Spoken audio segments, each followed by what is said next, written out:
জি miss. পরিবহন আর পরিচালন পর্যন্ত। আচ্ছা, আমাকে কি বলতে পারবে এক কথায় পরিবহন কোন ক্ষেত্রে হয় আর পরিচালন কোন ক্ষেত্রে হয়, একদম বেসিক পার্থক্যটা বলতো। একটা কঠিনের ক্ষেত্রে একটা তরলের ক্ষেত্রে আমরা দেখেছিলাম। জি মিস। মিস কোনটা তরল? স্ক্রিন দেখা যাচ্ছে না। দেখা যাচ্ছে না। এখন যাচ্ছে। আচ্ছা ঠিক আছে, বলতো তরলের ক্ষেত্রে কোন পদ্ধতিটা অবলম্বন করা হয়?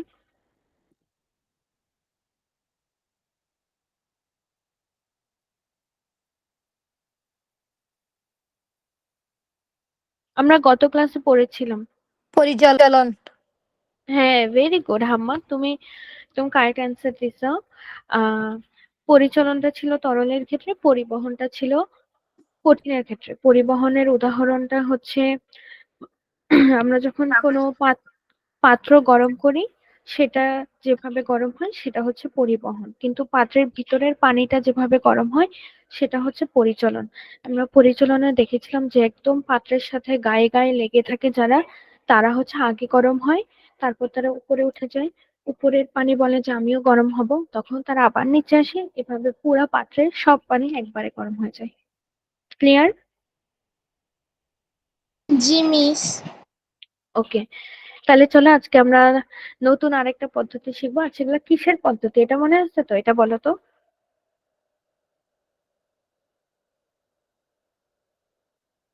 আমরা কিসের পদ্ধতি শিখছি? এগুলা পরিবহন, পরিচালন, এগুলা কি বলতো? তাপের পদ্ধতি।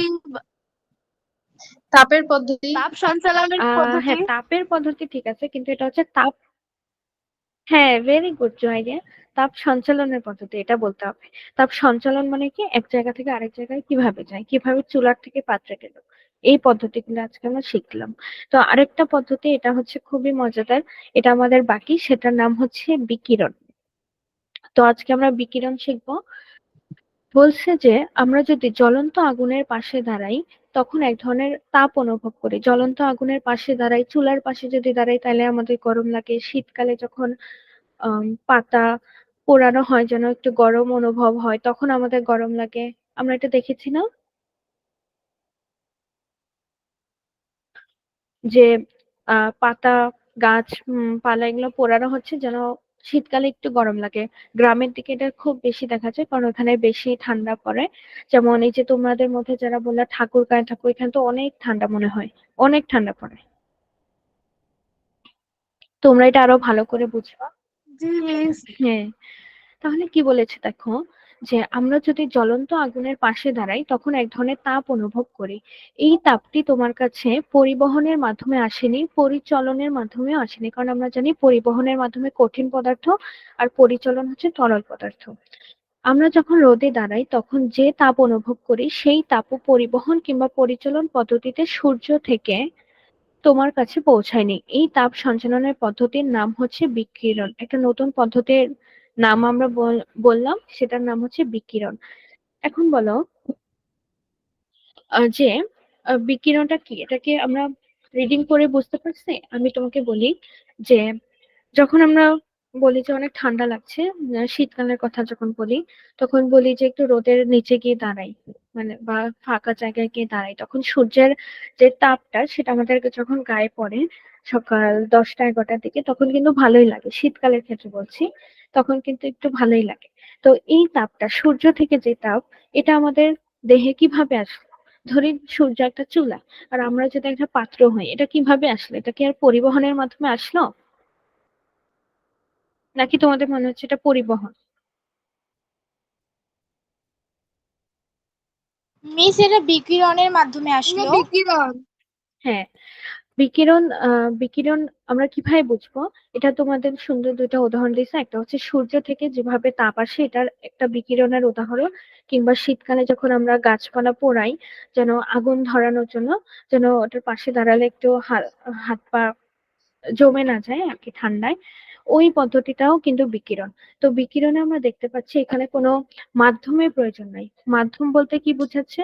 কোনো সময় চুলার ভিতর সরি মানে চুলার উপরে পাত্রটা গরম করতে হয়, তারপর ওইটা পুরা পাত্র গরম হয়। এখানে কি চুলা থেকে পাত্রে যাচ্ছে, একটা মাধ্যম ব্যবহার হচ্ছে, বলতে পারো বায়ু মাধ্যম ব্যবহার হচ্ছে। কিন্তু এখানে কিন্তু সূর্য থেকে পৃথিবীতে তাহলে কেমনে আসলো? তোমরা বলবা যে পৃথিবীতেও তো বায়ু আছে, তাহলে তো এটা বায়ু মাধ্যম না। দেখো, সূর্য আর পৃথিবীর মাঝে একটা জায়গা আছে, সেটা হচ্ছে মহাশূন্য। শুনছো তোমরা মহাশূন্য কি? জি মিস। হ্যাঁ, সেখানে কোনো আলো নাই, বাতাস নাই, কিচ্ছু নাই। তাহলে ওটার মধ্য দিয়ে কিভাবে সূর্য থেকে আলো আসলো আমাদের মাঝে?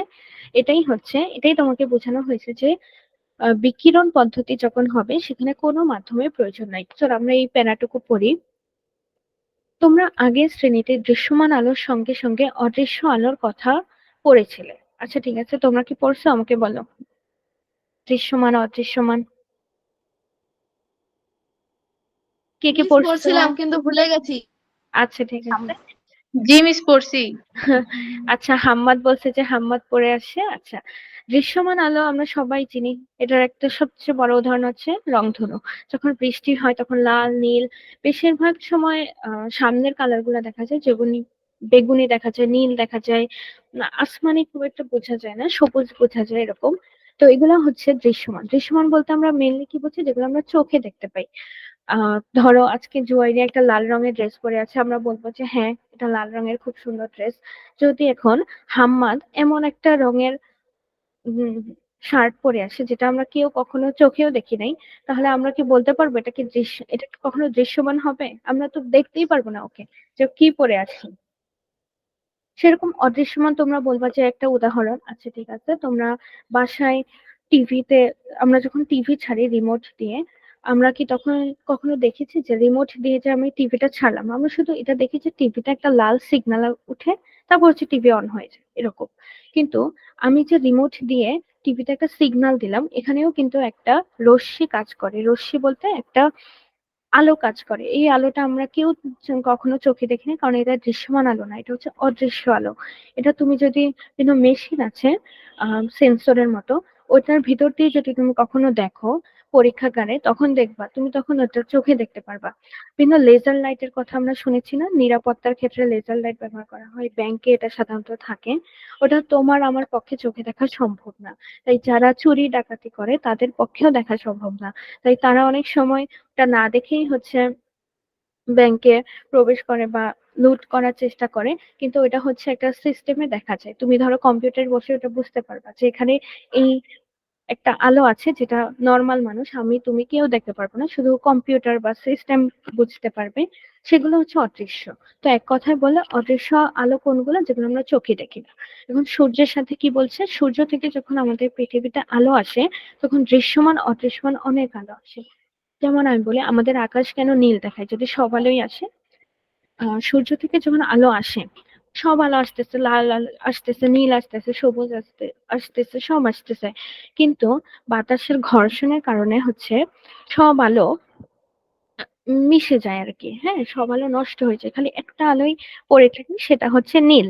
তাই আমরা হচ্ছে আকাশকে নীল দেখি, অন্য কোনো কালার দেখি না। কিন্তু এর মানে এই না যে আকাশে অন্য কোনো কালার ছিল না, অবশ্যই ছিল, সেগুলো নষ্ট হয়ে যায় বিভিন্ন বাতাসের ঘর্ষণের কারণে।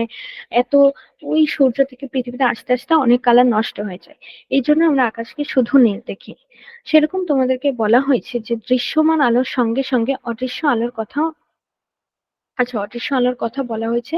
দৃশ্যমান আলো কি কি আমরা বুঝতে পেরেছি, আমরা যেগুলো দেখি সেগুলোই দৃশ্যমান আলো। তো এখন তোমরা সবাই বলো দৃশ্যমান আলো কি কি হতে পারে, যে কোনো একটা।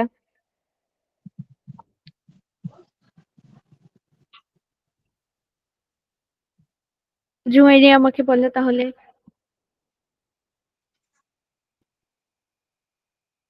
একটা কোনো দৃশ্যমান জামার আলো রং। যেগুলো আমরা, হ্যাঁ, আম, তুমি বলো যে কোনো একটা রং যেটা তুমি এখন সবার আগে দেখতে পাচ্ছ, এমন কিছু।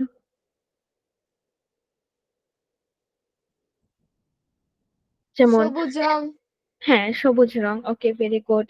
তারপর হ্যাঁ সবুজ লাল, যে কোনো কালার যেগুলো আমরা চোখে দেখতে পাই, সব হচ্ছে দৃশ্যমান।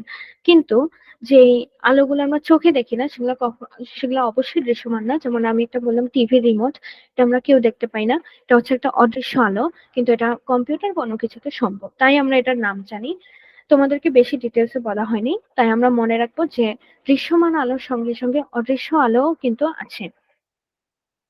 বলছে যে এই অদৃশ্য আলোর অবলাল অংশ, এই অদৃশ্য আলোর অবলাল অংশ একটা অংশ আমরা চোখে না দেখলেও তাপ হিসেবে অনুভব করি। আচ্ছা, আমাদের সূর্য থেকে যখন আলো আসে, আলোর সাথে আসে হচ্ছে তাপ।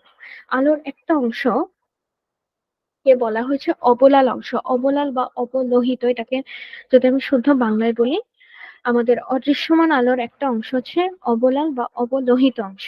এই অংশ কোনটা? এই যে টিভি দিয়ে যে আমি টিভি রিমোট দিয়ে যে আমি টিভি অন করছি। হাম্মাদ কিছু বলবে? না মিস। আচ্ছা, আমি যখন টিভি দিয়ে রিমোট অন করছি, এখানে একটা আলো কিন্তু বের হয়, সেটা আমরা কেউ চোখে দেখি না, ঠিক আছে? আবার যেমন এই যে তোমরা এখন ফোনে বসে ক্লাস করছো, ফোন থেকেও কিন্তু একটা আহ রশ্মি বের হয়, যেটা আমাদের চোখের জন্য ক্ষতিকর। তো সেই জন্য বলে যে ফোনটাকে একটু দূরে রেখে বসতে, যেন চোখের ক্ষতি না হয়। এইগুলা কিন্তু আমরা কেউ দেখতে পাচ্ছি না। দেখতে থাকলে কি আমরা, দেখতে পারলে তো আমরা কেউই ফোনটাকে একদম কাছে নিয়ে বসতাম না, তাই না? এগুলো আমাদের জন্য ঠিক না। তো বলছে এই অদৃশ্য অংশের একটা অংশ হচ্ছে অবলাল অংশ, যে অংশগুলো আমরা দেখি না, যেমন টিভির রিমোট, মোবাইলের লাইট, এগুলো আমরা দেখি না। এছাড়াও আমরা কি না দেখলেও তাপ হিসেবে অনুভব করি। আচ্ছা ঠিক আছে, তাপ হিসেবে কিভাবে অনুভব করি? এই যে সূর্যের নিচে গিয়ে আমি দাঁড়ালাম, একদম সূর্য আমার মাথার উপর, আমি কোনো কি আসছে কি যাচ্ছে কিছু জানি না, কিন্তু এটা জানি যে আমার গরম লাগছে। হ্যাঁ, সূর্যের নিচে দাঁড়ালে এখন তো অবশ্যই অনেক গরম লাগবে, তাপ হিসেবে অনুভব করতে পারি এটাকে আমরা। কাজেই যখন আমরা আগুনের পাশে দাঁড়াই, তখন আমরা সেই অদৃশ্য তাপরশ্মি, অদৃশ্য তাপরশ্মি কেন বলেছে? যে এটা শুধু তাপ আছে, এটার যে কি কালার, এটা যে কেমন দেখতে, এটা তো আমরা কেউই দেখিনি, শুধু বুঝি যে এটা গরম লাগছে। অদৃশ্য তাপরশ্মিকে অনুভব করেই আমরা সেটাকে বলি বিকিরণ। বিকিরণের জন্য কোনো মাধ্যমের দরকার হয় না। এই যে আমরা পড়েছি বিকিরণের জন্য কোনো মাধ্যমের দরকার হয় না। তোমাদের মনে হতে পারে বায়ু মাধ্যম, না অবশ্যই না, কারণ সূর্য আর পৃথিবীর মাঝে কিন্তু আছে মহাশূন্য। মহাশূন্য থাকার পরেও দৃশ্যমান আলোর সঙ্গে অদৃশ্য অবলাল রশ্মি এবং অতি বেগুনি রশ্মি পৃথিবীতে চলে আসে। আচ্ছা, আমরা বুঝলাম দৃশ্যমান আলো কি কি। লাল, নীল, সবুজ, হলুদ, যেগুলো আমরা চোখে দেখি, এমনকি সাদা, কালো, সব, এই সব হচ্ছে দৃশ্যমান আলো। অদৃশ্য আলো, অদৃশ্য অবলাল রশ্মি কোনগুলো? অদৃশ্য অবলাল হচ্ছে টিভির রিমোট দিয়ে আমি টিভি অন করছি, যেগুলো আমরা চোখে দেখি না, অদৃশ্য, কিন্তু এগুলো তাপ শক্তি থাকে। এবং অতি বেগুনি রশ্মি, এটা কি? এটা হচ্ছে সূর্য তো, ওজোন স্তরে ক্ষতিকর একটি রং। হ্যাঁ, ভেরি গুড জুয়াইরিয়া, তুমি তো অনেক ভালো জানো। হ্যাঁ, অতিবেগুনি এটাই, যেটা ওজোন সূর্য থেকে নির্গত হয় এবং ওজোন স্তরকে ক্ষয় করে। ওজোন স্তর কি? আমাদের পৃথিবীতে একটা স্তর আছে ওজোন স্তর, যেটা আমাদেরকে রক্ষা করে। এই যে অতিবেগুনি রশ্মি যেন আমাদের স্কিনকে অনেকভাবে ড্যামেজ করে, যেমন যারা অনেকক্ষণ বাইরে কাজ করে, ছেলে মেয়ে উভয়ই, তাদের স্কিনে দেখবা বেশিক্ষণ যদি রোদে থাকে, রোদে পুড়ে যায়, এমনকি ক্যান্সার পর্যন্ত হয় অতিবেগুনি রশ্মি কারণে। তাই সবাইকে বলা হয় যে সানস্ক্রিন ইউজ করতে বা রোদ থেকে একটু দূরে থাকতে। কোথায় ছিলাম? আমাকে জুয়াইয়া খুব সুন্দর করে বলছে যে অতিবেগুনি রশ্মি কি, সেটা হচ্ছে আমাদের ওজোন স্তরকে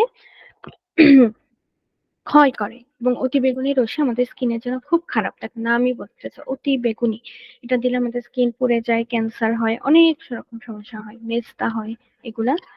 তাহলে আমরা বুঝলাম আমাদের তিনটা পদ্ধতি: পরিবহন, পরিচালন, বিকিরণ। সবাইকে এবার রেসপন্স করতে হবে। জুয়াইরিয়া, তারপর জেমি, তারপর সুভা এবং হাম্মাদ। বলো তো কে কে বুঝেছো? ওকে, জুয়াইরিয়া বুঝছে, হাম্মাদ বুঝছে, জিমি বুঝছে। সুবা, তোমার কি কোনো সমস্যা আছে? আচ্ছা ঠিক আছে, বুঝছো। এখন আমি একটা প্রশ্ন করি, দেখি তোমরা সবাই বলো। আমি একটা পাত্রে আহ, চিনি দিলাম, সেটা চুলার উপর রাখা। কিছুক্ষণ পর পাত্রটা অনেক গরম হয়ে গেল। আমি কোনো কাপড় ইউজ করিনি পাত্রটাকে ধরার জন্য, তাই আমার হাতটা পুড়ে গেছে। এখন এখানে পাত্রের যে হ্যান্ডেলটা, এটা যে গরম হলো, এটা কোন প্রক্রিয়ায় হয়েছে? আর কি বলতে পারবেন?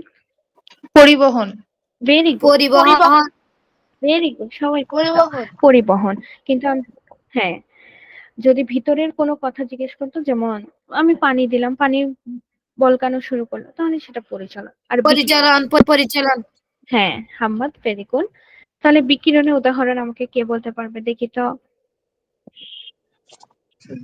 বিকিরণ হচ্ছে সূর্যের আলো চারপাশে ছড়িয়ে পড়ে যে প্রক্রিয়ায় সেটা হচ্ছে বিকিরণ। হ্যাঁ, সুন্দর। সূর্যের আলো যেভাবে পৃথিবীতে আসে এটা একটা বিকিরণের উদাহরণ। আচ্ছা, তাহলে আমাদের ৩টা পদ্ধতির নাম শেষ। পরিবহন, পরিচালন, বিকিরণ। এই ৩টা পদ্ধতিতে আমরা বুঝি তাপ কিভাবে সঞ্চালিত হচ্ছে, এক জায়গা থেকে আরেক জায়গায় কিভাবে যাচ্ছে। এরপরে যেটা আসলো সেটা হচ্ছে আপেক্ষিক তাপ। এটা আমি কি তোমাদেরকে বলি, ধরো আমি এই যে পানি, পানিকে ফুটাচ্ছি ১০০°C আমরা নিচ্ছি, এটা আমরা জানি সেলসিয়াস কে কেলভিন কি ফারেনহাইট কি তোমরা সবাই জানো। সেলসিয়াস স্কেলে আমি ১০০°C নিলাম, পানি ফুটতে শুরু করলো। এখন এটাকে যখন আমি ধরবো হাত দিয়ে, অবশ্যই হাত পুড়ে যাবে, তাই না? কারণ এটা হচ্ছে পানি তখন বলকানো শুরু করছে। এখন ধরো আমি পানিকে ১০০° না ১ ডিগ্রি খালি বাড়ালাম, পানির তাপমাত্রা তো একটু গরম লাগবে, কিন্তু দেখবা কি যে পানি ৫ ডিগ্রি গরম করলে যেই গরমটা আমার লাগতেছে, পানিকে যদি আমি ৫ ডিগ্রি তাপমাত্রা বাড়াই, তাহলে যে গরমটা লাগতেছে এই ৫ ডিগ্রি যদি বায়ুতে হয়, তাহলে কিন্তু তোমার সেরকম হাত আম, ওটার মধ্যে দিলে খুব একটা গরম লাগছে না। আমি কি বলি, ধরো একটা গ্লাসে আছে একটু গরম পানি, ধরো ওটা ১৫°C, তখন ২৫°C, ওটার ভিতর হাত দিলে একটু গরম লাগবে। কিন্তু এই ২৫°C যে আমাদের বায়ুতে যখন থাকে, যখন আমরা বলি আমাদের তাপমাত্রা ২৫°, তখন কিন্তু ওরকম কি গরম লাগে বলো? তখন একটু ওরকম তো আর গরম লাগে না যে একদম হাত পা পুড়ে যাচ্ছে। ২৫° কিন্তু অনেক ঠান্ডা মোটামুটি। তাহলে এখন তোমরা বলো যে কেন একই তো তাপমাত্রা, দুই ক্ষেত্রেই তো ২৫°, কেন পানির ক্ষেত্রে এত বেশি গরম লাগে, কেন বায়ুর ক্ষেত্রে এত কম গরম লাগে? এটা সম্পর্কে কোনো আইডিয়া আছে? মিস বাতাসটা তো উঠানামা করে, হচ্ছে বাতাসের নিম্নচাপ আর উচ্চচাপ হয় আচ্ছা, সেই এটা কারণে। একটা হ্যাঁ, এটা আমরা বলতে পারি। কিন্তু এরপরও তোমার মনে হবে না কেন দুইটা সমান? তাও কেন আমার পানি ধরলে এত গরম লাগে, বাতাস তো আমার গায়ে লাগে তখন তো আর এত গরম লাগে না? এর একটা কারণ হচ্ছে, ধরো তাপ ধারণ ক্ষমতা, এই টার্মটা এটার সাথে ইউজ হয়। যেমন আমি দুইটা স্টুডেন্টকে ধরো আমার সামনে বসালাম আর বললাম যে তোমরা আজকের মধ্যে একটা পেজ মুখস্থ করো। একজন ধরো ৫টা লাইন মুখস্থ করছে, আরেকজন ৭টা লাইন। এটা কি কেউ খারাপ বা কেউ ভালো, এটা কি না, এটা হচ্ছে যার যার ধারণ ক্ষমতা। কেউ কেউ বেশি পড়তে পারে, কেউ কম পড়তে পারে, কেউ একই জিনিস বেশি মনে রাখতে পারে, কেউ কম মনে রাখতে পারে। এটা খুব কোনো একটা সমস্যা না, এটা যে বেশি প্র্যাকটিস করবে সে ভালো করবে। আচ্ছা যাই হোক, তো যে ৫টা লাইন মনে করতে পারছে আর যে ৭টা লাইন মনে করতে পারছে, তো আমি বলবো যে ৭টা লাইন করছো, আচ্ছা তোমার তোমার পড়া ধারণ ক্ষমতা অনেক বেশি, কারণ তুমি ৭টা লাইন, আর যে ৫টা লাইন সে একটু কম।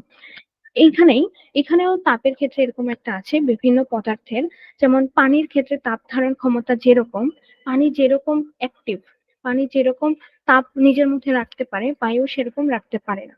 কেন? কারণ পানি কিন্তু বায়ুর থেকে ভারী, বায়ু তো অনেক হালকা, কিন্তু পানি কিন্তু অনেক ভারী, বায়ুর তুলনায় ভারী। তো যে যত ভারী হবে, আমি একটা স্বাস্থ্যবান ব্যক্তি আর একজন রোগা ব্যক্তিকে যদি বলি একই সমপরিমাণে ১০০ কেজির একটা পাথর সরাতে, কে বেশি তাড়াতাড়ি করবে তোমাদের মনে হয়, বা কে বেশি সরাতে পারবে বেশি? যেটা স্বাস্থ্যবান সেটা। হ্যাঁ, যে স্বাস্থ্যবান বেশি।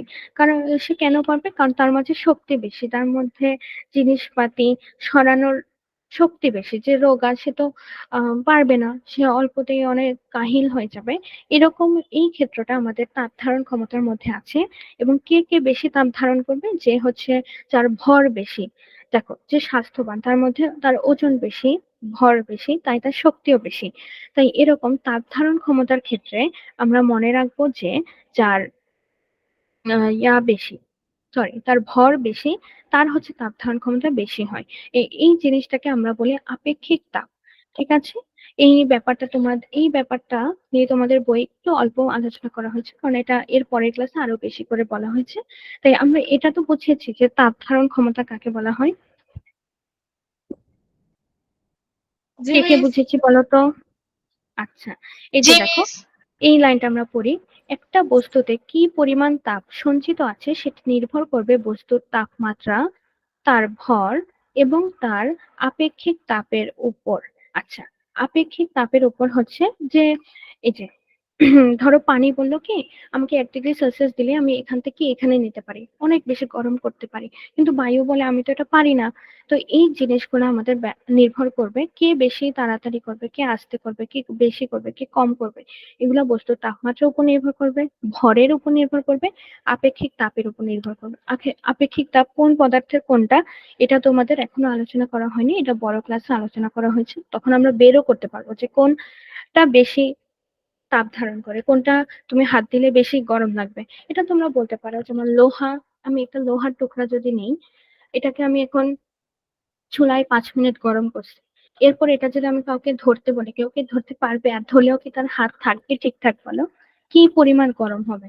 কিন্তু এই লোহার জায়গায় যদি আমি একটা কাঠ কি দিই, হাত পুড়ে যাবে। কাঠের টুকরা বা কাঠের একটা খণ্ড, এটাকে আমি 5 মিনিট গরম করলাম, হ্যাঁ কাঠ পুড়ে যাবে, কারণ কাঠের সেই রকম তাপ নেওয়ার ক্ষমতাই নেই। ও ওরকম পদার্থই না যে ওর এরকম এত বেশি তাপ নিতে পারবে। কিন্তু লোহা তো চাইলে অনেক তাপ নিতে পারে, লোহা লাল পর্যন্ত হয়েছে, আমরা দেখছি লোহাকে তাপ দিয়ে কিন্তু বাঁকানো হয়। এটা আমরা পরে আলোচনা করছি লোহার বাঁকানোটা। আচ্ছা ঠিক আছে, তাহলে আমরা বুঝতে পারছি যে কি পরিমাণ তাপ সঞ্চিত হবে সেটা নির্ভর করে বস্তুর তাপমাত্রা, ভর এবং তার আপেক্ষিক তাপের উপর। আচ্ছা, আরেকটা ব্যাপার তোমাদের এই চিত্রে দেখানো হয়েছে। ধরো এখানে এই এই উত্তপ্ত বস্তু এগুলো না বলে আমরা এটা উদাহরণের মাধ্যমে বুঝি। ধরো তোমাদেরকে একটা সুই দিলাম, সেটা আমি 10 মিনিট গরম করছি, অবশ্যই সেটা অনেক গরম হয়েছে। এখন সেটা যদি আমি 1 গামলা পানির মধ্যে দেই, কি হবে কতক্ষণ পর সুইটার? গরম হয়ে যাবে। আহ না, সুইটা তো গরম ছিল। 1 গামলা যদি সাধারণ নর্মাল পানির মধ্যে তাপমাত্রায় আমি দিই চলে তাহলে আসবে। কি হবে বলো তো? হ্যাঁ, ভেরি গুড সুবা। সাধারণ তাপমাত্রায় চলে আসবে। এই আম, টা তোমরা ডেইলি লাইফে দেখবা। ধরো একটা বরফকে দিলাম, বরফ অনেক ঠান্ডা, এটাকে যদি আমি নর্মাল পানিতে দিই কি হবে? ওটা নর্মাল পানি হয়ে যাবে, কখনো একটু পর তো বরফকে খুঁজেও পাওয়া যাবে না। এখন বরফ কিভাবে পানি হলো এটা আমরা পরে বলছি, আগে সুইয়েরটা বলি যেহেতু এটা বুঝতে একটু সুবিধা হবে। সুই অনেক গরম কিন্তু একটু ছোট। তো এটাকে আমি 1 গামলা নর্মাল পানিতে নিয়েছি, নর্মাল কক্ষ তাপমাত্রার পানিতে। তো সুই করবে কি, যখন পানিতে যাবে তখন সুইটা একটা উত্তপ্ত অবস্থা, কারণ এটাকে আমি 10 মিনিট ধরে চুলার কাছে রেখেছিলাম, তো এটা এখন গরম আছে। নর্মাল পানি তো তাপমাত্রা অন্তত সুইয়ের থেকে কম।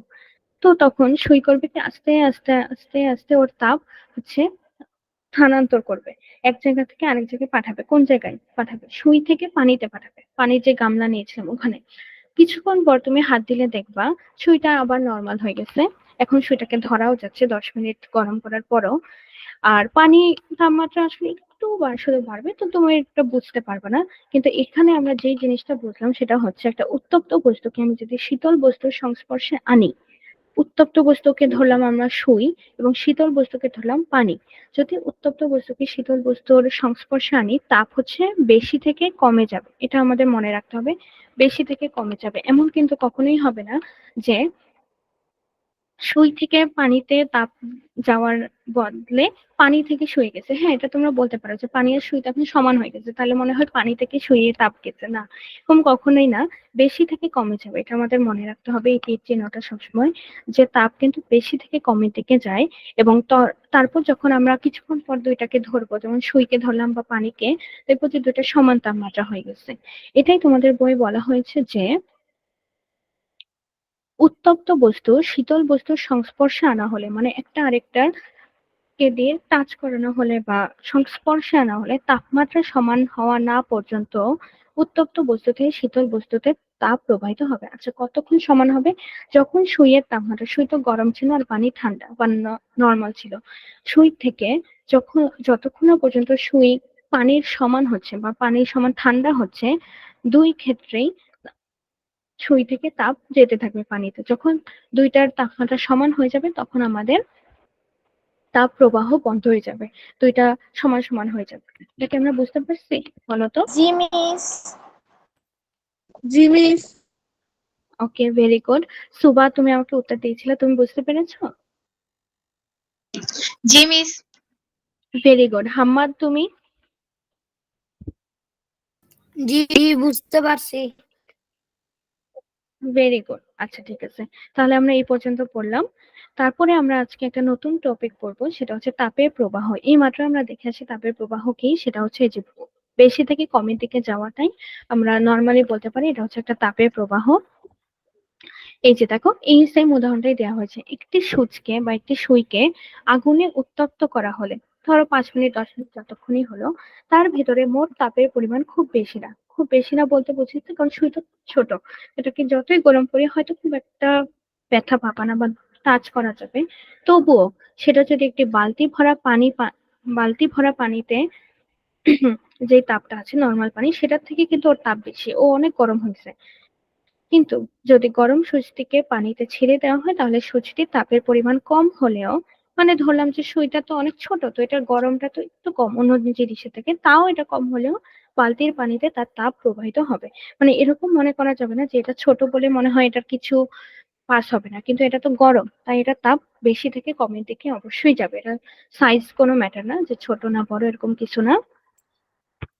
আজকে আমরা একটা মজার জিনিস পড়বো, এটা বাস্তব ক্ষেত্রে অনেক দেখেছি আমরা, পদার্থের অবস্থার পরিবর্তনে তাপের প্রভাব।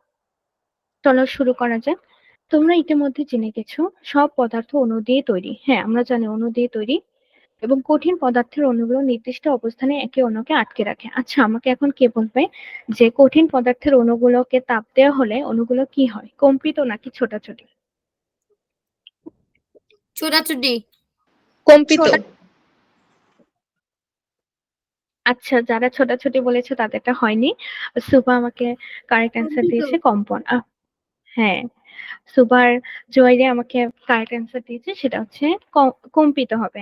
আমরা গত ক্লাসে দেখেছিলাম যে কঠিন পদার্থের অণুগুলো পরস্পর একদম লেগে লেগে থাকে, আর এর মাঝে যদি আমি তাপ দেই, ওরা একই জায়গায় থাকে, নড়াচড়া করে না, একই জায়গায় থেকে কম্পিত হতে থাকে। কিন্তু পানির ক্ষেত্রে বা তরল পদার্থের ক্ষেত্রে যদি আমি তাপ দিই, ওদের অণুগুলো তো আগে থেকেই দূরে দূরে, একটা এখানে, একটা এখানে, একটা এখানে। এর মধ্যে যদি আমি তাপ দিই, তাহলে এরা ছোটাছুটি শুরু করে। ওরা একজন এই দিকে যায়, একজন এই দিকে যায়, খুবই হাস্যকর একটা অবস্থা হয়। কিন্তু কঠিন পদার্থের অণুগুলা একই জায়গায় একদম শক্তভাবে শুধু কাঁপতে থাকে উপর নিচে, যদি আমরা বলি তাহলে। ঠিক আছে, এটা আমাদের মনে রাখতে হবে। তোমরা আবার একটু বইটা রিডিং দিবা, তাহলে একটু ক্লিয়ার হবে। তাপ দেওয়া হলে এগুলোর কম্পন বেড়ে যায়। কঠিন পদার্থের ক্ষেত্রে বলছে যেগুলোর কম্পন বেড়ে যায় এবং আণবিক বন্ধন শিথিল হয়ে একে অন্যের উপর গড়াগড়ি খেয়ে নড়তে শুরু করে, এবং এটাকে আমরা বলি তরল। আচ্ছা, কঠিন থেকে যেভাবে তরল হয়, যেমন আমি বলি কঠিন বস্তু, যেমন বরফ ধরলাম, বরফ থেকে কিভাবে পানি হবে, এটা যদি আমরা বলি, বরফকে যদি আমি তাপ দিই, প্রথমে একদম সাথে সাথে তাপ দেওয়ার সাথে সাথে কিন্তু বরফ গলবে না, নিজ অবস্থানে থেকে কাঁপতে শুরু করবে। এবং এই তাপ দেওয়াটা যদি আমি অনেকক্ষণ দিই, তাহলেই তো বরফের অণুগুলো একটা আরেকটা থেকে কাঁপতে কাঁপতে কাঁপতে কাঁপতে একদম আলাদা হয়ে যাবে। যখন যেই মুহূর্তে আলাদা হলো, ঠিক সেই মুহূর্তেই বরফ থেকে আমাদের পানি তৈরি হবে, এবং সেই অবস্থাকে আমরা বলা হয় তরল। দেখো কি বলেছে এরপর, তাপমাত্রা যদি আরো বেড়ে যায়, আমি যদি আরো তাপ দিতে থাকি ওই বরফ থেকে যে পানি হলো ওটার মধ্যে, তখন এই অণুগুলো, তরল অবস্থার অণু তো এরকম দূরে দূরে থাকে, তখন আমরা যদি আরো এই অবস্থায় যদি আরো তাপ দেই, তাপ দিলে হবে এরা মুক্ত হয়ে তো ছোটাছুটি করছে, এর মধ্যে যদি আরো তাপ দিই, তাহলে আরো বেশি ছোটাছুটি করবে। তখন একটা অণু এখানে থাকবে, একটা অণু এখানে থাকবে, একটা অণু এখানে থাকবে, কোনো কানেকশন নয় এদের মধ্যে। তখন আমরা তাকে বলি গ্যাস। তাহলে আমরা এখানে তিনটা অবস্থা পড়লাম। একটা হচ্ছে কঠিন, কোথায়, এই যে কঠিন, তারপর হচ্ছে তরল এবং গ্যাস। বুঝতে পেরেছি? জি মিস। Okay, very good. তাহলে আমরা তিনটা জি অবস্থা। মিস। হুম, তাহলে চলো এগুলো আমরা এখন আরেকটু ডিটেলসে বলবো। বলেছি যে কঠিন থেকে তরল এবং তরল থেকে কঠিন, এটা কিভাবে হয় এটা আমরা চলো দেখি। যেমন কঠিন থেকে তরল, যেমন বরফ থেকে পানি, এবং পানিকে আবার ফ্রিজে ঢুকালে আবার পানি থেকে বরফ। এটা আমরা কিভাবে করি, এই কাজটা চলো শিখি। একটি কঠিন পদার্থকে যখন তাপ দেওয়া হয়, ধরো বরফকে তাপ দিচ্ছি, তখন তার তাপমাত্রা বাড়তে থাকে। তাপমাত্রা বাড়তে থাকে 0 ডিগ্রি সেলসিয়াসে, তো আমরা জানি পানি থেকে বরফ হয়। সেই বরফকে যদি আমি তাপ দিতে থাকি, তাহলে তাপমাত্রা বাড়বে, বাড়তে বাড়তে এমন একটা অবস্থায় যাবে যখন কঠিন পদার্থ গলতে শুরু করে। এই প্রক্রিয়াটির নাম হচ্ছে গলন। আমরা এক টুকরো বরফকে যদি বাইরে রেখে দিই, সেটি চারপাশের বাতাস থেকে তাপ গ্রহণ করে। দেখো বরফের ভিতর তো 0°C আছে, এটা তো ধরো আমি ফ্রিজ থেকে এক টুকরা বরফ বের করলাম, এখন এটাকে আমাদের এই যে আবহাওয়া এই গরমে যদি আমি রেখে দিই, এখন দেখবো অন্য সময় যত তাড়াতাড়ি এটা পানি হয় এখন আরো বেশি তাড়াতাড়ি হয়। তোমরা দেখেছো কিনা জানি না, কিছুদিন আগে যে অনেক গরম ছিল তখন আমি দেখলাম যে বরফকে বাইরে এখন রাখলে আরো তাড়াতাড়ি গলে যায়। আগে যত তাড়াতাড়ি গলতো এখন আরো তাড়াতাড়ি গলে, কেন? কারণ এখনের বাতাস হচ্ছে আরো গরম তাই। যেই তাপমাত্রায় গলন শুরু হয় সেটিকে বলা হয় গলনাঙ্ক। নামের সাথে মিল আছে। তাহলে গলনাঙ্ক কাকে বলে বলতো? গলনাঙ্ক। পানি যে গলনাঙ্ক। তাপমাত্রায় গলতে থাকে সেটাকে তার গলনাঙ্ক বলা হয়। আচ্ছা, পানি গলতে শুরু করে এটা বলা যাবে না, বলতে পারো যে বরফ যে তাপমাত্রায় গলতে শুরু করে সেটা গলনাঙ্ক। হ্যাঁ, জি মিস, রেসপন্স বরফ। করেছো, ভেরি গুড। তাহলে যে তাপমাত্রায় গলন শুরু হয় সেটাকে বলা হয় গলনাঙ্ক। তোমাকে বলা হয়েছে বরফের গলনাঙ্ক 0°C, মানে বরফ 0°C গলতে শুরু করে। 0°C গলতে শুরু করে, তোমরা ভাববা না যে 0°C রাখলেই বরফ গলে যায়। আবার পানি থেকে কিন্তু বরফ হয় 0°তে। মানে আমি যদি বরফকে সেই মুহূর্তেই বের করি, এটা আস্তে আস্তে গলবে, এমন না যে একদম সাথে সাথে গলা শুরু করবে। মানে গলা শুরু করবে সাথে সাথে গলে যাবে এমন না, 0 থেকে ধরো 5-এ গিয়ে এটা গলবে এমন। তাপ দিয়ে যদি কঠিন থেকে তরলে যেরকম রূপান্তর করা যায়, আমরা দেখলাম কঠিন থেকে তরলে রূপান্তর সেটা হচ্ছে বরফ থেকে পানি। এর উল্টো প্রক্রিয়াও ঘটে, এটার সাথে আমরা পরিচিত। যেমন পানি থেকে বরফ কিভাবে হয় এটা যদি আমরা শিখি, তাপ সরিয়ে নিলে একটি তরল কঠিন হতে পারে। তরল অবস্থা থেকে কঠিন অবস্থায় রূপান্তরিত হওয়াকে বলা হয় কঠিনীভবন। এটাও নামের সাথে মিল আছে। তরল অবস্থা থেকে যখন কঠিন হবে, কঠিন হয়ে গেছে, তো এখন এর অবস্থার নাম এর অবস্থার সাথেই মিল রাখতে হবে, সেটার নাম হচ্ছে কঠিনীভবন বা ফ্রিজিং। যেহেতু আমরা আমরা বোধহয় সবাই বাংলা মিডিয়ামের স্টুডেন্ট, তাই না? জি মিস। ওকে, তাহলে আমাদের ইংলিশ টার্ম গুলা খুব একটা দরকার না, তাও মনে রাখলে ভালো আর কি। এরকম তো কঠিনীভবন কাকে বলা হয়? যে যে তরল অবস্থা থেকে কঠিন অবস্থায় রূপান্তরকে কঠিনীভবন বলা হয়। যেমন জ্বলন্ত মোমবাতি থেকে যে গলিত মোম গড়িয়ে পড়ে সেটি শীতল হয়ে আবার কঠিন হয়ে যায়। এই উদাহরণটা কে কে দেখেছে আমাকে বলো? এটা কিন্তু খুব সুন্দর, যে মোম যে গলে আবার কিছুক্ষণ পর শক্ত হয়ে যায়। আচ্ছা, হাম্মাদ দেখেছে, মোম জ্বালালে সুভা দেখেছে, জেমি দেখেছে, জুয়াইরিয়া তুমি কি দেখোনি এটা? কি মিস? তুমি কি দেখেছো যে জ্বলন্ত মোমবাতি থেকে যে গলিত মোমটা, যে মোমটা গলে যায় সেটা যে আবার কিছুক্ষণ পর শক্ত হয়ে যায়? জি মিস, দেখেছি। ওকে, এটা আমরা সবাই দেখেছি। খুব সুন্দর, কারণ জ্বলন্ত মোমবাতিতে এই উদাহরণটা অনেক সুন্দর, কারণ একই সাথে তুমি দেখবা মোম যে গলছে এটাকে আমরা বলবো তরল, মোম যে আবার শক্ত হচ্ছে কিছুক্ষণ পর এটাকে আমরা বলবো কঠিন, এবং কিছু মোম যে পুড়ে আলো হচ্ছে সেটাকে আমরা বলবো বায়বীয় অবস্থা। তাহলে একই সাথে মোমের ক্ষেত্রে একই সাথে আমরা তিনটা স্টেট দেখতে পাই, পদার্থের তিনটা অবস্থা দেখতে পাই, কঠিন, তরল, বায়বীয়। তাই এটা হচ্ছে সব থেকে সুন্দর এবং পারফেক্ট উদাহরণ এই জিনিসগুলো বোঝার জন্য। তাহলে আমরা বললাম যে আচ্ছা, এখানে আমরা কয়েকটা টার্ম পড়েছি, সেটা হচ্ছে তোমাদেরকে এখন আমার বলতে হবে, তোমরা এখন আমাকে বলবা যদি বুঝে থাকো। ফার্স্টে বলো কঠিনীভবন কাকে বলা হয়? কে বলতে পারে যেটা আমাকে? তরল থেকে কঠিন হয়। হ্যাঁ, তরল থেকে কঠিন হওয়ার সরি পদ্ধতিকে বলা হয় কঠিনীভবন। তোমাদের যদি কখনো এক্সামে এসে থাকে এরকম সুন্দর করে লিখতে হবে, কিন্তু গুছিয়ে লিখতে হবে একটু। তাহলে এরপরে আমাকে কে বলবে যে আহ তারপর কি ছিল? হ্যাঁ, গলনাঙ্ক কাকে বলে? যে তাপমাত্রায় গলন শুরু পানি হয় যে সেটাই তাপমাত্রায় গলনাঙ্ক। ফুটতে থাকে তাকে গলনাঙ্ক বলা হয়। আচ্ছা ঠিক আছে, দুইজন আমাকে অ্যান্সার দিচ্ছে, সুভা এবং এটা সুভা এবং জুয়াইরিয়া। তাহলে হ্যাঁ, তোমাদের কথাটা ঠিক আছে যে যে তাপমাত্রায় গলন শুরু হয় সেটাকে হচ্ছে গলনাঙ্ক। পারফেক্ট।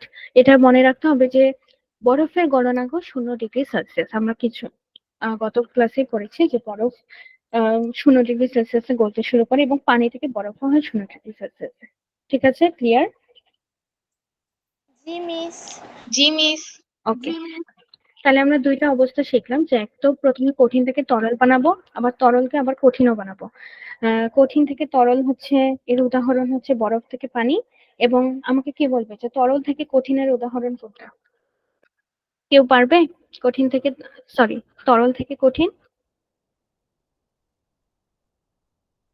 মিস বরফ, আবার প্রশ্নটা বলেন দেখি।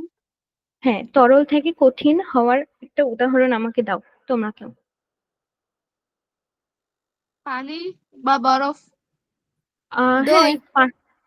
আহ, আচ্ছা, এটাও হ্যাঁ পারফেক্ট। হাম্মাদ ভালোই বলেছে, দইকে ফ্রিজে রাখলে এটা হয়ে যাবে, দই তরল অবস্থায় কঠিন হবে। Very good. আর আরেকটা সুন্দর উদাহরণ, এটা হচ্ছে গলিত মোম থেকে যখন কঠিন মোম হয়, এটা একটা উদাহরণ হতে পারে। আচ্ছা, তাহলে চলো এরপরে আমরা এর পরের টপিকটায় যাই, সেটা হচ্ছে আরেকটু সুন্দর, তরল থেকে গ্যাস এবং গ্যাস থেকে তরল দুইটাই। আচ্ছা, দুইটাই আমরা শিখবো, তরল থেকে গ্যাস এবং গ্যাস থেকে তরল। ফার্স্টে বলেছে যে তরল পদার্থকে তাপ দিলে তার তাপমাত্রা বাড়তে শুরু করে। আমরা জানি তাপ দিলেই তাপমাত্রা বাড়তে শুরু করবে, সেটা কঠিন হোক তরল হোক যাই হোক। তরল পদার্থকে তাপ দিলে তাপমাত্রা বাড়তে শুরু করে এবং বাড়তে বাড়তে একসময় তরল পদার্থ গ্যাসে পরিণত হয়। আমরা জানি পানি ফুটতে ফুটতে একসময় বাষ্প হতে শুরু করে, সেটাই হচ্ছে বাষ্পীভবন। তোমাদের কিন্তু অনেকগুলা টার্ম আমরা নতুন নতুন শিখছি। এর আগে শিখলাম যে গলনাঙ্ক কি, কঠিনীভবন কি, এখন আমরা শিখলাম বাষ্পীভবন কি। এবং যে তাপমাত্রায় বাষ্পীভবন ঘটে সেটাকে বলা হয় স্ফুটনাঙ্ক। খুব ইম্পর্টেন্ট, পানির স্ফুটনাঙ্ক হচ্ছে 100°C। এখন বলো, আমরা কি বুঝতে পারছি তরল থেকে গ্যাস হওয়ার প্রক্রিয়ার নাম কি? জি মিস। কি জি সেটা মিস, বলো তো, বলো তো নাম কি? বাষ্পীভবন। ভেরি গুড, বাষ্পীভবন। তাহলে আবার বলেছে, এখন দেখো কঠিনীভবন বাষ্পীভবন এগুলা কি? এগুলো হচ্ছে এক একটা প্রক্রিয়া। কঠিনীভবন হচ্ছে তরল থেকে কঠিন হওয়ার প্রক্রিয়া, আবার বাষ্পীভবন হচ্ছে তরল থেকে বাষ্প হওয়ার প্রক্রিয়া। বিভিন্ন প্রক্রিয়াকে আমরা ভবন ভবন বলে বলবো, যেমন কঠিনীভবন বাষ্পীভবন এটা। কিন্তু যখন আমরা বলবো স্ফুটনাঙ্ক গলনাঙ্ক, এগুলা কিন্তু কোনো ভবন না। ঠিক আছে, গলনাঙ্ক কি? যে তাপমাত্রায়, এখানে অবশ্যই এই ওয়ার্ডটা থাকতে হবে যে যে তাপমাত্রায় গলতে শুরু করে সেটা হচ্ছে গলনাঙ্ক। এখন বলো বরফের গলনাঙ্ক আমরা কত শিখেছি? 0 degree 0°C। Celsius. Very good. সেরকম আমরা এখন আরেকটা শিখলাম, পানির স্ফুটনাঙ্ক। এটা কত শিখেছি? 100 degree Celsius. 100°C। Very good. দুইটা আমরা সেলসিয়াস স্কেলে শিখছি, হ্যাঁ সমস্যা নেই। আহ, তাই তোমাদের এটা বুঝতে হবে যে যখন স্ফুটনাঙ্ক গলনাঙ্ক দিবে তখন কিন্তু ওইরকম সংজ্ঞা লিখলে হবে না, তখন হচ্ছে এক্স্যাক্টলি যেই তাপমাত্রা সেটাও বলতে হবে, যে তাপমাত্রায় বাষ্পীভবন ঘটে। এখানে হচ্ছে বাষ্পীভবন বা তরল থেকে গ্যাস হয় একই কথা। বাষ্পীভবন তাকে হচ্ছে স্ফুটনাঙ্ক বলে। স্ফুটনাঙ্ক গলনাঙ্কের ক্ষেত্রে শুধু তাপমাত্রা, এবং যখন বলবে বাষ্পীভবন কঠিনীভবন কি, তখন হচ্ছে পদ্ধতিটার নাম বলবে। তাহলে আমরা এরপরে যাই, তাপ দিয়ে তরল থেকে যে গ্যাসে যেরকম রূপান্তর হয় তার উল্টো প্রক্রিয়াও ঘটে। হ্যাঁ, আমরা এতক্ষণ শিখেছি তরল থেকে গ্যাস, যেমন পানি থেকে বাষ্প। এর উল্টো প্রক্রিয়া কিভাবে? অবশ্যই আমরা জানি এখানে তাপ সরাতে হবে। যেমন কঠিন থেকে যখন তরল করি, বরফ থেকে যখন পানি করি, তখন আমরা তাপ দেই। এবং যখন পানি থেকে বরফ বানাই তখন আমরা ফ্রিজে ঢুকাই। ফ্রিজে ঢুকানোর অর্থ কি? এখানে তাপমাত্রা অনেক কম, তাই ফ্রিজ অনেক ঠান্ডা। তাপমাত্রা কম মানে আমি তাপটাকে সরিয়ে নিচ্ছি, গরম যে জিনিসটা আমি দিলাম, যে পানিটা আমি ফ্রিজের ভিতর ঢুকালাম, সেটার তাপমাত্রা আমি সরাই নিলাম। তাহলে কি সেটা আবার বরফ হয়ে যাবে, আবার তাপ দিলাম আবার এটা পানি হয়ে যাবে। এটা একটা মানে চক্রের মতো। বুঝতে পেরেছি এটা? জি মিস। জি মিস। Okay, very good. তাহলে আমরা এখন দেখি যে কিভাবে গ্যাস থেকে আমরা তরল বানাবো, মানে যেই পানি উড়ে চলে গেছে বাষ্পীভূত হয়ে সেটাকে আমরা কিভাবে আবার পানি বানাবো। তাপ সরিয়ে এটি করা যেতে পারে। একটা গ্লাসে কয়েক টুকরা বরফ রেখে দিলে আমরা দেখতে পাই যে গ্লাসের গায়ে জলীয় বাষ্প শীতল হয়ে বিন্দু বিন্দু পানি জমা হয়েছে। বায়বীয় অবস্থা থেকে এভাবে তরল অবস্থায় রূপান্তরিত হওয়াকে ঘনীভবন বলে। কতগুলো নতুন। আচ্ছা, এটা আমাকে বলো, এই উদাহরণটা কে কে দেখেছো, যে গ্লাসে বরফ নিলে যেরকম পানি হয়? আচ্ছা, সুবা দেখেছে, জুয়াইরিয়া দেখেছে, জেমি দেখেছে, হাম্মা দেখেছে। Very good. আমরা দেখি যে ফ্রিজ থেকে যদি আমরা বরফ বের করি দেখি যে ওটা কেমন ধোঁয়া উঠতে থাকে, ওগুলো আসলে ধোঁয়া না, ওগুলো হচ্ছে জলীয় বাষ্প।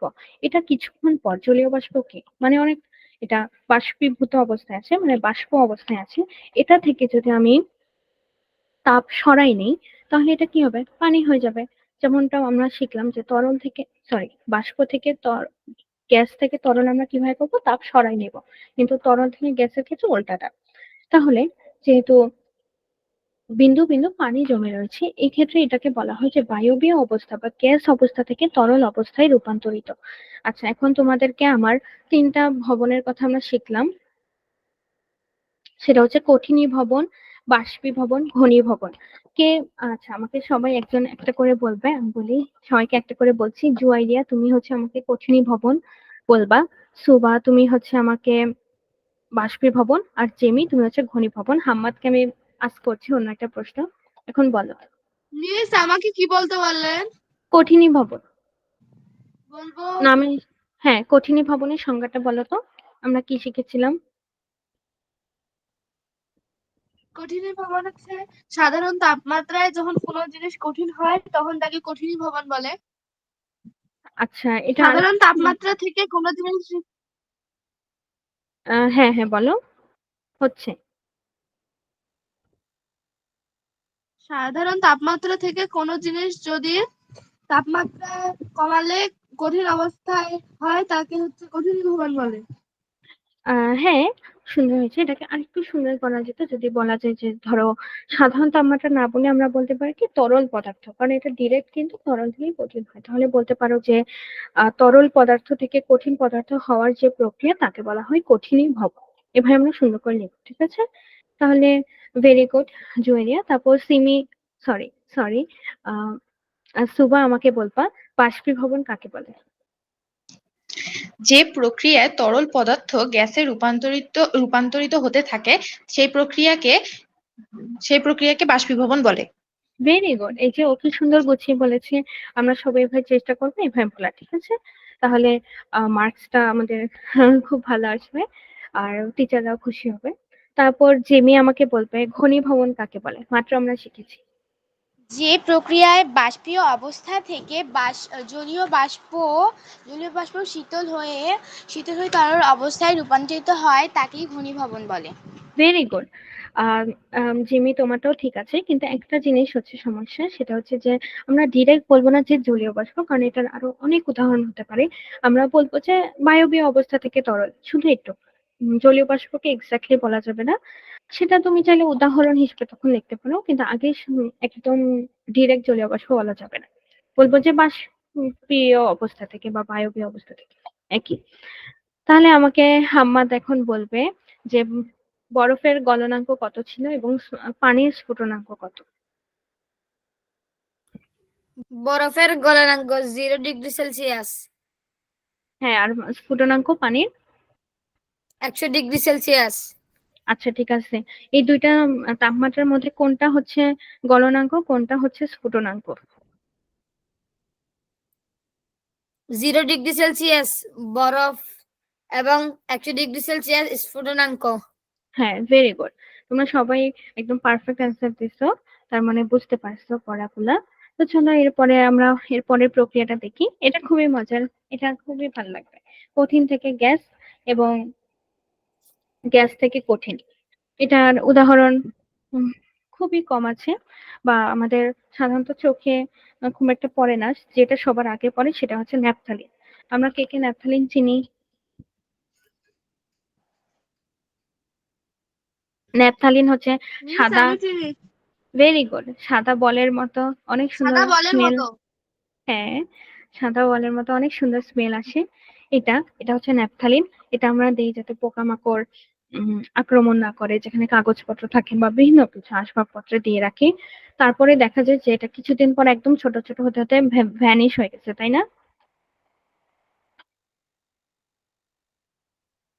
কিছুদিন জি পর মিস।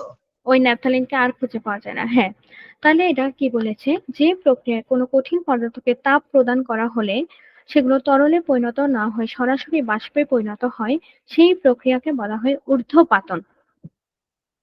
তাহলে আমরা শিখলাম যে ঊর্ধ্বপাতন কাকে বলা হয়, যে কোনো কঠিন পদার্থকে যদি তাপ প্রদান করা হয় তরলে পরিণত হয় সরাসরি বাষ্প। এখন তোমরা বলবা যে ন্যাপথালিনকে আমরা কি তাপ প্রদান করছি কিনা।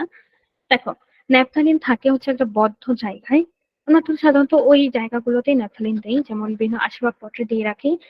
ওই জায়গাটা তাপ থাকে, অবশ্যই আমাদের সব জায়গায় তাপ আছে।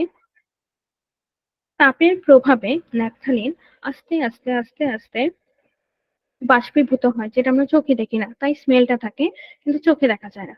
আস্তে আস্তে বাষ্পীভূত হয়, একসময় ন্যাপথালিন একদম ভ্যানিশ হয়ে যায়।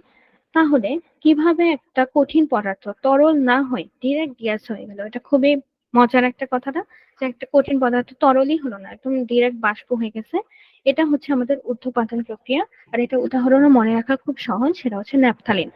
আমরা কাপড়ে পোকা না ধরার জন্য ন্যাপথালিন ব্যবহার করেছি। কঠিন ন্যাপথালিনকে তাপ দিলে সেটি তরল না হয়ে সরাসরি গ্যাসীয় পদার্থে পরিণত হয়।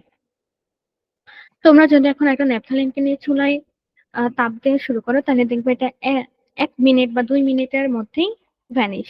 কিন্তু যেহেতু এখানে তাপ একটু কম থাকে, বা ধরো চুলার ক্ষেত্রে তো অন্তত কম, তাই সেক্ষেত্রে আস্তে আস্তে হয় আর কি। ঊর্ধ্বপাতনের বিপরীত প্রক্রিয়াটি হচ্ছে অবক্ষেপণ, যেখানে একটি পদার্থের বাষ্পকে শীতল করা হলে সেটি তরল না হয়ে সরাসরি কঠিন। আচ্ছা, এটা কি বলা হয়েছে? আমরা এতক্ষণ দেখলাম কঠিন থেকে বাষ্প হয়েছে, তাই না? কঠিন থেকে বাষ্প। জি এবং মিস। হ্যাঁ, তাহলে বাষ্প থেকে কঠিন, এটা একটা পদ্ধতি হতে পারে। এটার নামটা একটু কঠিন, ঊর্ধ্বপাতন ছিল আগেরটার নাম, এটার নাম হচ্ছে অবক্ষেপণ। অবক্ষেপণ মনে থাকবে। জি মিস। হ্যাঁ, এটা হচ্ছে যদি ধরো একটি পদার্থের বাষ্পকে আমি শীতল না করে, শীতল করা হলো মানে তাপ সরানো হলো, কিন্তু সেটি তরল না হয় সরাসরি কঠিন পদার্থে পরিণত হয়। এটা একটা প্রসেস। যেমন এটা আমরা আসলে চোখে দেখি না, তো তাই এটা আমাদের মনে রাখা একটু কষ্ট। যেমন আয়োডিন মেশানো খাদ্য লবণ। আয়োডিন মেশানো খাদ্য লবণ, আমাদের খাদ্য লবণ হচ্ছে আয়োডিন মেশানো, এটা আমরা পরীক্ষা করতে পারি। এটা কি জানো তোমরা? আমরা যদি আমরা যে খাবার লবণটা খাই, সেটার মধ্যে যদি আমরা একটু লেবুর রস দিই, হ্যাঁ লেবুর রস দিলাম, তারপর যদি দেখি লবণটা একটু নীল কালার হয়ে গেছে বা বেগুনি হয়ে গেছে, তাহলে আমরা বুঝবো এখানে আয়োডিন আছে। এবং আয়োডিন কিন্তু খুবই দরকারি একটা মৌল আমাদের জন্য। তোমরা এটা বাসায় পরীক্ষা করে দেখতে পারো, যে খাবার লবণের মধ্যে যদি লবণ দাও, কি বলেছে, খাবার লবণের মধ্যে যদি 1 ফোঁটা বা 2 ফোঁটা লেবুর রস দাও, তাহলে যদি দেখো নীল হয়ে গেছে বা বেগুনি হয়ে গেছে, তাহলে বুঝবে এখানে আয়োডিন আছে। আর যদি না থাকে, তাহলে অবশ্যই এই লবণ আমাদের বদলাতে হবে, যেখানে আয়োডিন আছে সেটা খেতে হবে। আয়োডিন না খেলে হচ্ছে আমাদের বিভিন্ন রোগ হয়, যেমন গলগণ্ড একটা রোগের কথা তোমরা শুনেছো কিনা, গলা অনেক ফুলে যায়, এই রোগটা হয় আমাদের আয়োডিনের অভাবে। আচ্ছা, তাহলে আমরা কি পড়ছিলাম? বাষ্প থেকে যে কঠিন হয় সেই প্রক্রিয়াটা বলেছে, যে আয়োডিন মেশানো খাদ্য লবণের মধ্যে আয়োডিন একটি ঊর্ধ্বপাতিত পদার্থ। আয়োডিন মেশানো খাদ্য লবণের মধ্যে আয়োডিন একটি ঊর্ধ্বপাতিত পদার্থ। কাজেই এই আয়োডিন মেশানো খাদ্য লবণের মিশ্রণকে যদি আমি তাপ দিই, তাহলে আয়োডিন সহজেই বাষ্পীভূত হয়ে যায়। তখন ওই বাষ্পকে ঠান্ডা করে আয়োডিনের বাষ্পকে সরাসরি কঠিন আয়োডিনে পরিণত করা হয়। আচ্ছা, কি বলেছে এখানে? ধরো আয়োডিন মিশ্রিত খাদ্য লবণ, ধরো একটা লবণ আমি নিলাম যেখানে আয়োডিন আছে, এটা ধরো আমরা চোখে দেখতে পারবো না, বানানো হয়েছে এভাবে।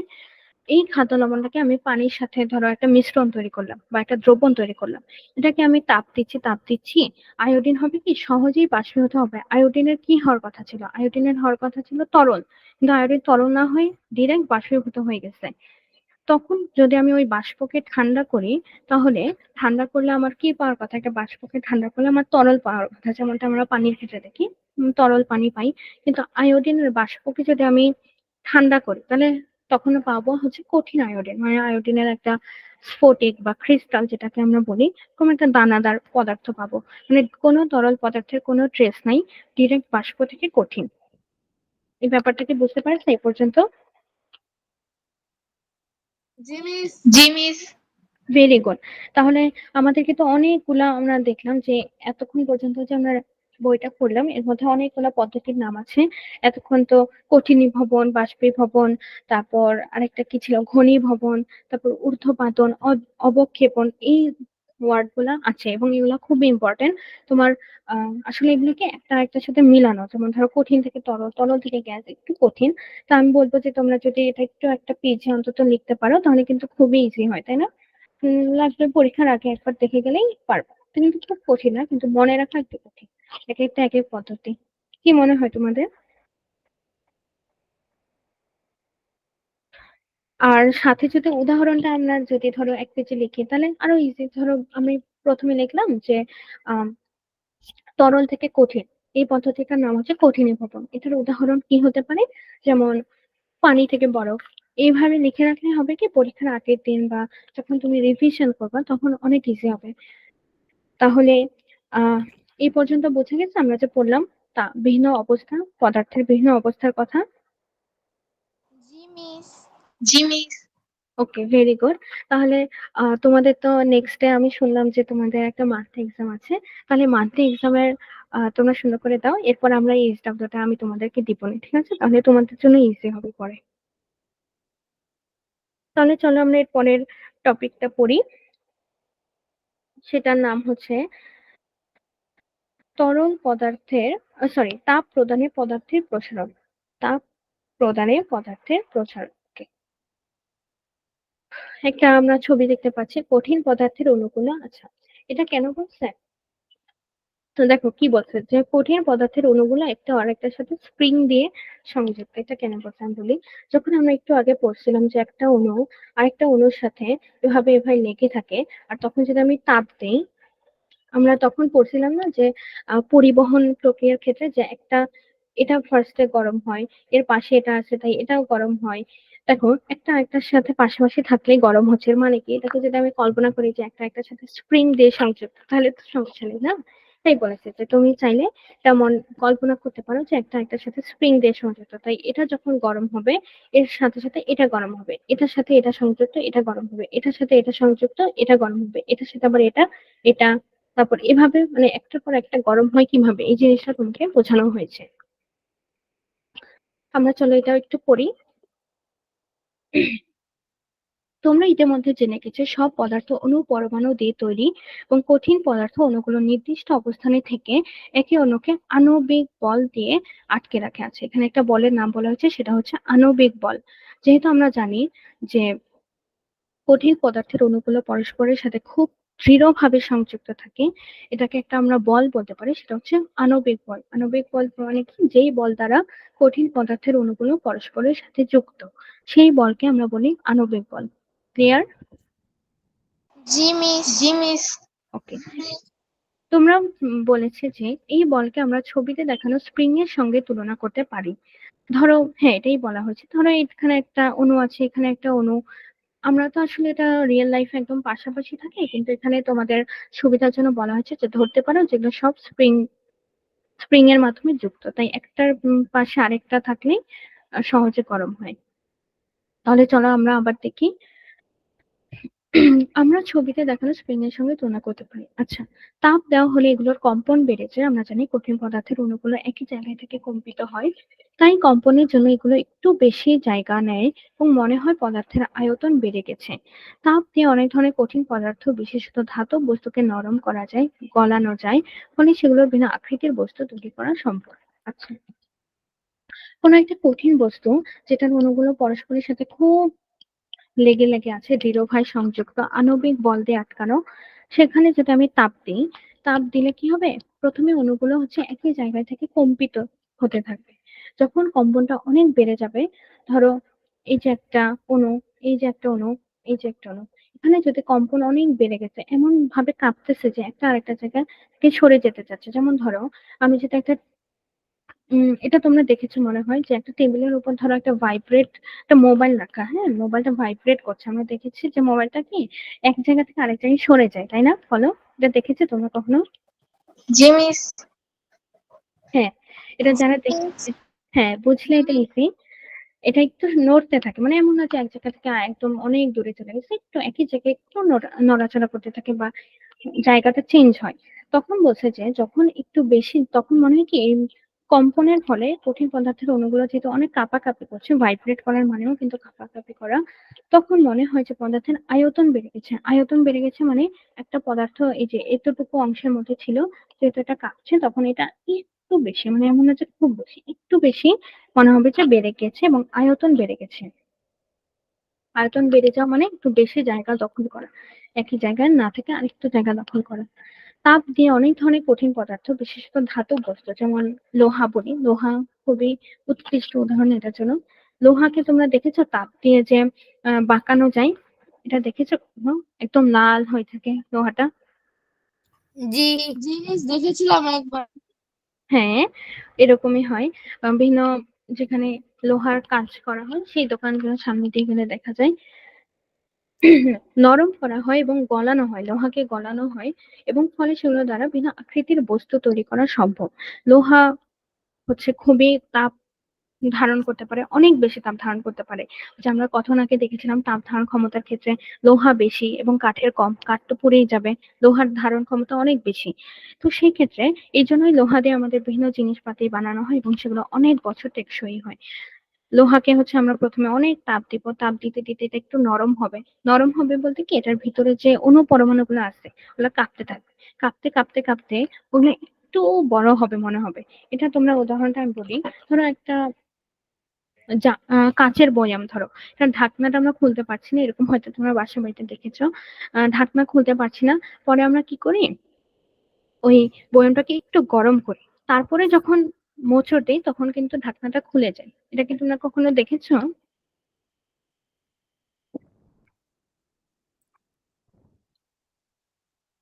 আচ্ছা, মনে হয় তোমরা এটা দেখোনি। আমি বলি এটা কি হয়। ধরো একটা কাচের বয়াম, ধরো জেলি, জেলির একটা বয়াম ধরো, এটা একটা কাচের মুখটা খুলতে পারছো না, একদম শক্ত হয়ে গেছে, একদম কঠিন। তখন করবা কি, এটাকে একটু তাপ দিই, খালি মুখের অংশটা, ওটাকে যদি আমি একটু তাপ দিই, তারপর যদি ধরো কাপড় পেঁচাই, এবার চেষ্টা করি খোলার, এবং সাথে সাথে খুলে গেছে। কেন এটা?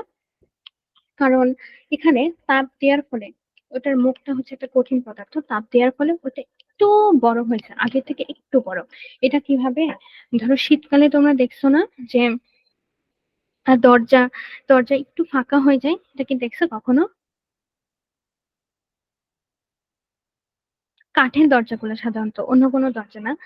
আমরা বলি কি হয়, ধরো আগে যে দরজাটা একদম লেগে লেগে থাকতো, সুন্দর করে আটকাতো খুলতো, শীতকালে সেটা একটু লুজ হয়ে যায় বা একটু আহ, ছোট লাগে কেন জানি। এটা কি তোমরা জানো?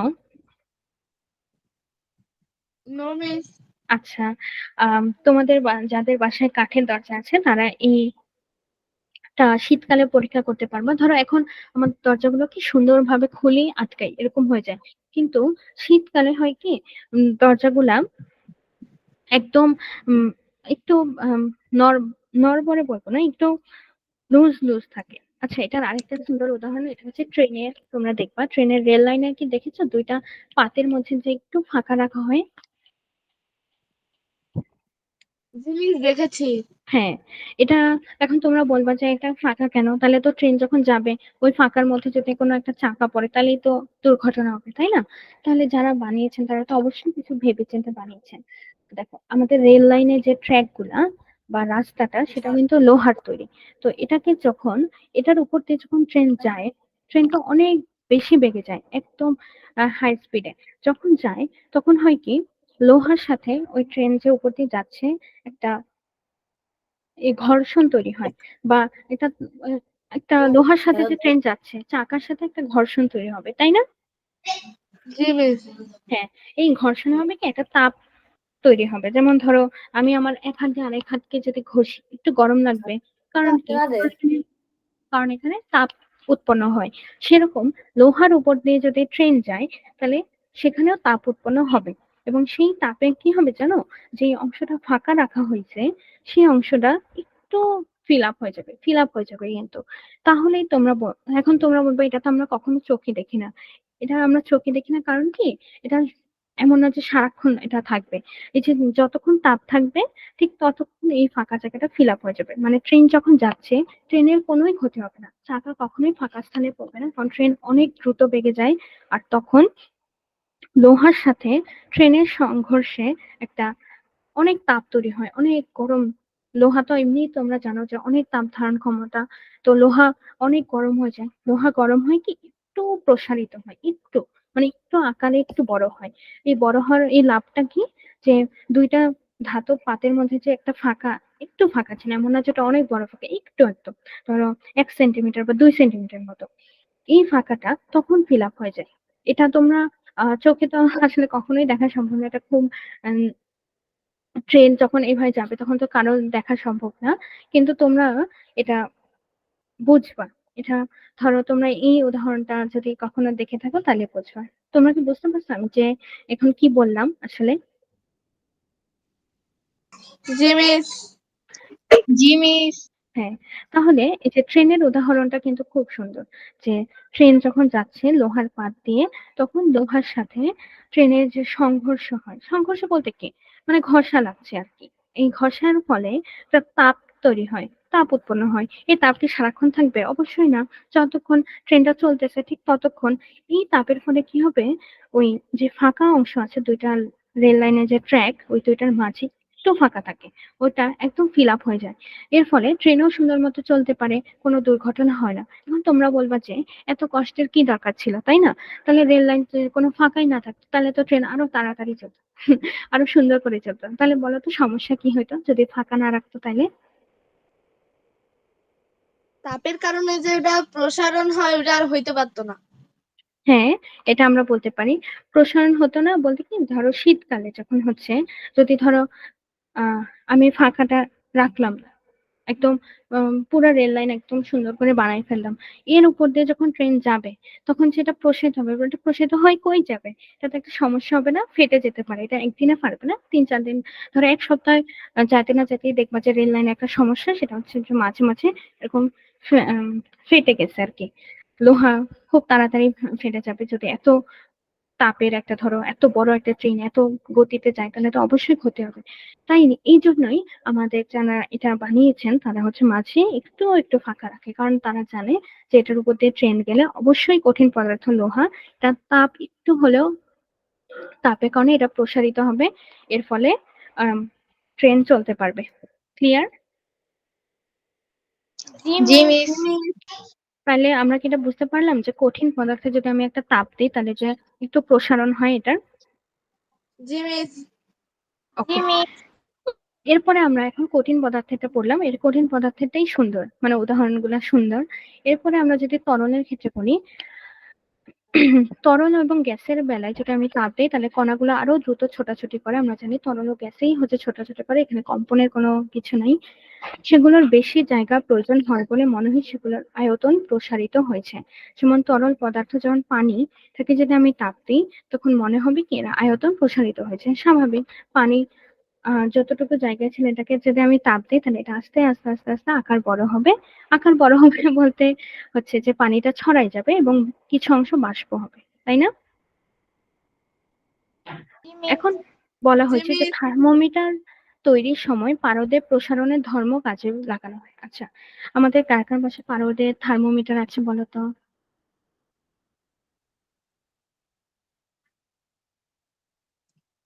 আচ্ছা, আমাদের বাসায় আছে। পারদের থার্মোমিটার তোমরা চিনেছো? একদম যে পানির কালারের ভিতরে কি দাগ কাটা সব দেখা যায় যে ওটা। আচ্ছা, জুয়েরিয়ার বাসায় আছে, সিমির বাসায় আছে। জেমি, তুমি কি কখনো দেখেছো ওরকম থার্মোমিটার?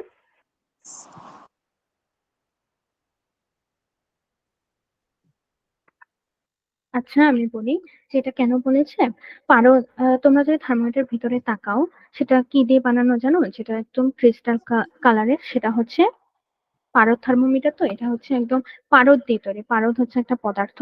ওই থার্মোমিটারটা যদি কখনো ভেঙে যায় তাহলে দেখো পারদ বের হয়ে আসে। পারদ যদি তোমরা হাতে নিয়ে দেখো খুবই সুন্দর, ধরা যায় না কখনো, একদম কেমন জানি একটু পানির মতো অনেকটা। তো পারদ বলছে পারদ কি কেন থার্মোমিটার ব্যবহার করলো, এটা হচ্ছে আমরা আজকে শিখবো। ওই যে যে ভিতরে দেখা যায় এমন যে পারদ থার্মোমিটার, এটাকে যখন আমরা জ্বর, এটা দিয়ে জ্বর মাপে, আমরা সেটা কি করে আমাদের শরীরের সাথে লাগিয়ে এই প্রসেসটা করি, তাই না? শরীরের সাথে লাগাই, এরপরে আমরা কিছুক্ষণ পরে এটা চেক করি, তাই না? জি মিস। হ্যাঁ, এটা কেন করি জানো? পারদ থার্মোমিটারে যে আমরা পারদ থাকে সেটা হচ্ছে একটা, সেটা আমাদের শরীরের সাথে যখন স্পর্শ করানো হয়, আমাদের যাদের জ্বর আছে এই অবস্থায় যদি আমি পারদ থার্মোমিটার দিয়ে টেস্ট করতে চাই, আমাদের শরীরটা অনেক গরম।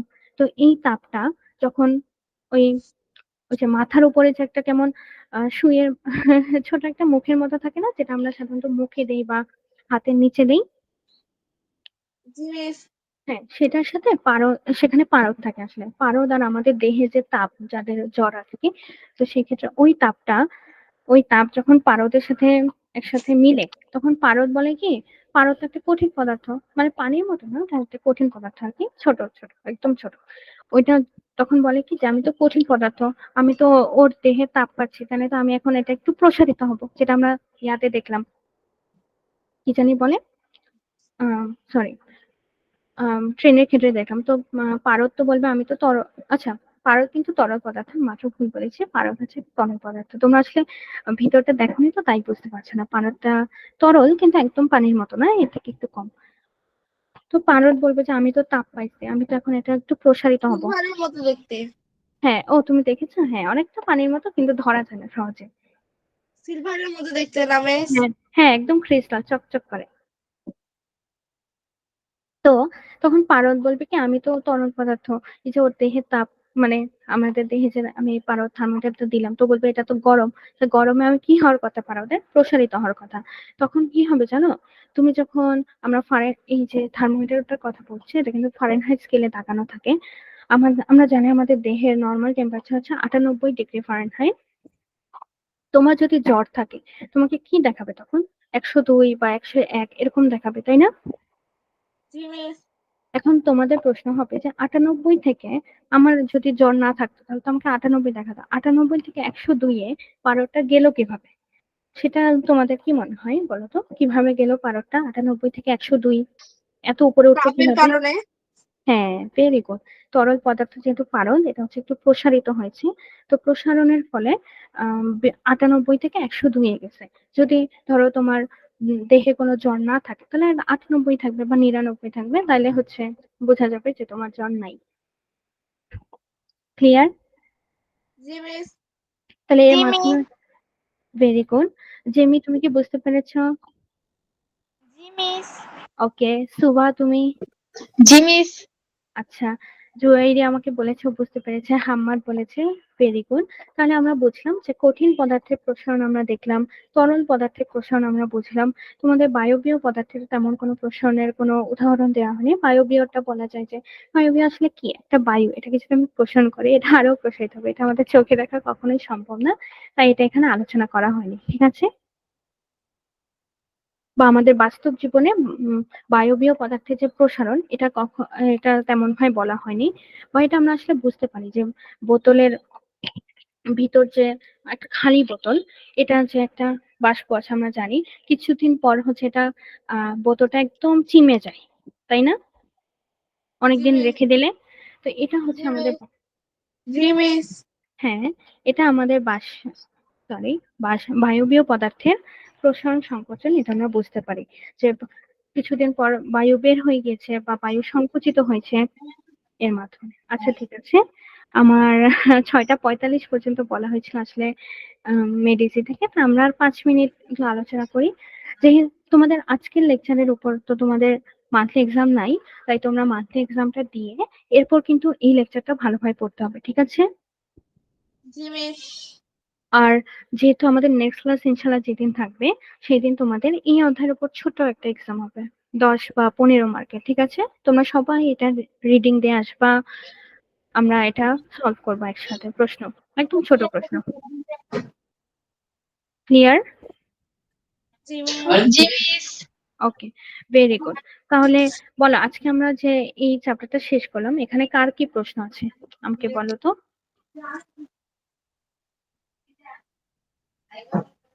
মিস কোনো প্রবলেম নেই। আচ্ছা ঠিক আছে, যে কেউ যদি কোনো টপিক বুঝতে পারো নাই, বা আমি যখন পড়াচ্ছিলাম তখন ধরতে পারো নাই, বা নেট কানেকশনের কারণে, আমাকে আবার বলতে পারো চাইলে। সুভা, জুয়াইরিয়া, জেমি, হাম্মা, তোমাদের কারো প্রশ্ন আছে কোনো? No miss. ওকে, তাহলে আজকে আমরা এই সুন্দর অধ্যায়টা শেষ করলাম। খুবই সুন্দর ছিল, তাই না? আমরা অনেক কিছু শিখেছি, বিভিন্ন পদ্ধতির কথা, বিভিন্ন মাধ্যমের কথা, বিভিন্ন কিভাবে তাপমাত্রা মাপে, বিভিন্ন স্কেলের কথা, ফারেনহাইট, কেলভিন। আচ্ছা ঠিক আছে, তোমাদের একটা সুন্দর প্রশ্ন, এটা যেহেতু আজকে সময় একটু কম, এটা আমি নেক্সট ক্লাসে এটা তোমাদের সাথে ডিসকাস করবো, ঠিক আছে? ওকে মিস। আচ্ছা, ওকে তোমরা মিস। যদি তোমরা যদি কেউ পারো এই প্রশ্নটার এই যে প্রথমটুকু, হয়তো দ্বিতীয়টুকু তোমাদের জন্য একটু কঠিন হবে, প্রথম অংশটুকু, এই অংশটুকুর অ্যান্সার যে আমাকে তোমরা ভেবে বলবা নেক্সট ক্লাসে। না পারলে তো আমি বলেই দেবো, তোমরা একটু চেষ্টা করবে, ঠিক আছে? ওকে মিস। ওকে মিস।